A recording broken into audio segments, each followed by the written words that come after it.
Mr. Gorbachev, tear down this wall. In 1989, the Berlin Wall fell down, communism in Eastern Europe collapsed, and the Cold War ended. People raised and toppled their oppressive governments. The power of the people prevailed, right? Well, not quite. After a few years, it became clear that the term fall of communism is, in fact, a misnomer. Communism didn't collapse spontaneously, and people power had nothing to do with it. And it's a truth that has been so well hidden that I don't know that it ever will come out fully clear in whose interest was the change of government in Eastern Europe. Well, KGB was an integral part of the whole Gorbachev's perestroika. They were very instrumental in a massive disinformation campaign trying to present the policies of perestroika and glasnost as a reforms for democracy, not as an operation for salvaging the regime. I think that it's fair to say that Secretary of Defense Cheney and Deputy Secretary of State Eagleberger, Condi Rice and I all felt that the reforms were going to fail. If you can effectively shape the way someone sees the world, then they're going to act the way you want them to act. And so it's controlling the behavior, in this case of states, by creating a false picture of reality, or creating a picture of reality that will bring about the results you want. We witnessed the revolution without realizing who were the winners and who were the losers. It actually came in the shape of a KGB power, a worst possible scenario. That Bush thought it was very smart, very wise to take a very low-key approach to the end of the Cold War. I think he was right. Yeah, because Gorbachev promised democratic changes. And indeed, James Baker, as Secretary of State for George Bush, told Gorbachev the same thing that Hopkins had told Stalin, namely, if you want anything, just tell me.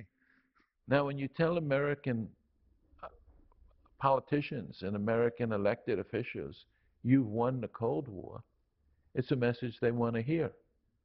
Most of what Gorbachev tried to implement was worked out theoretically under Andropov in different think tanks, patronized by either KGB or Central Committee's International Department, or both.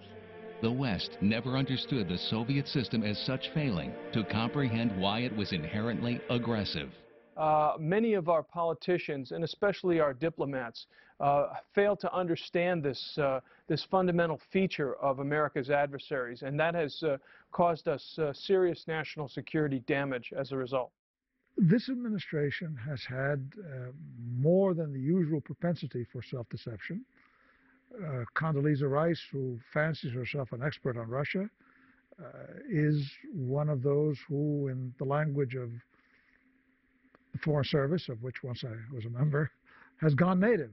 The United States knows very well that there are 400 Russian spies in the United States and doesn't do anything about it. Spying by Russia today is at Cold War levels, which is unprecedented. I would say they have long-range goals, have no interest whatsoever in supporting even the survival of the United States, much less its prosperity. Perspective plan of the Russian Putin government is really to become a boss of Europe. Communism was never conclusively destroyed, never condemned, and didn't disappear. The only thing that strikes me is that it had become politically incorrect to continue worrying about the Soviet Union now that communism was dead. I don't see any victory here except the one that was proclaimed in Moscow. If Charles Manson was let out of prison and moved into your neighborhood, and he changed his name to Charlie Brown, you can call him anything you want, John Smith, he'd still be Charles Manson. So, of course, reality catches the American people by surprise. This has happened quite a few times in the 20th century. The more idealistic, as it were, the more people have indulged their own ideas of the world rather than dealing with it as it is, the more harsh surprises have come upon the American people. Well, I think it's going to take history to judge whether the transformation of the Soviet Union into an extended Russia was part of a plan or whether it was reflected the victory of the West. I don't think we can make that determination now. I think we have to wait until it's too late. How much do we know what happened yesterday? How much do we know what is happening today?